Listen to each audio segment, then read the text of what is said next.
uffatu yoo dhabanii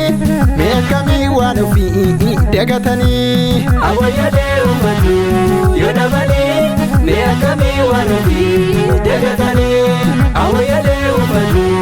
yakoti yoo koti awwaalee uffatu lafan baatu mootii awwaalee uffatu tokkuma jaaladhu awwaalee uffatu laman taatu mootii awwaalee uffatu yokoti yoo ngotu awwaalee uffatu kinde anin didicha awwaalee uffatu narratti jaalatte awwaalee uffatu dilaani niililcha awwaalee uffatu bishaan lafaa maddu awwaalee uffatu hunda waraabata awwaalee uffatu kanani jaaladhe awwaalee uffatu hunduma gaafata awwaalee uffatu na jaalataa jedhe awwaalee uffatu waame gasii bite awwaalee uffatu ega waadaa gatte awwaalee uffatu ani sirraa jite awwaalee uffatu yoo dhabanii meeqamii waan ofii dagatanii awwaalee uffatu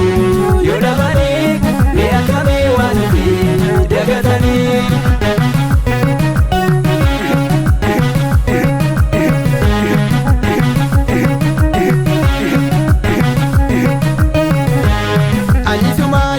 warraan gargaar ba'e kan biraa filatte ben ergasiite anisuma jedhe warraan gargaar ba'e kan biraa filatte ben ergasiite anisuma jedhe bitee dirbaa diri anisuma jedhe narratti jaalatte anisuma jedhe natu badee siri anisuma jedhe bishaan qilxuu jala anisuma jedhe kan nugusiin bira anisuma jedhe ega waadaa gatte anisuma jedhe sifeetu suuruma anisuma jedhe damma yoo nyaatani anisuma jedhe gagaa gurguddata anisuma jedhe gaafa wal yaadani anisuma jedhe fayyaa dhukkubsata anisuma jedhe muka damee hin qabne anisuma jedhe maal isaa qaabatu anisuma jedhe si malee naagarre anisuma jedhe nama waadaa gatu anisuma jedhe namni waadaa gatu anisuma jedhe warraan gargar ba'e kan biraa filatte ben ergasiite.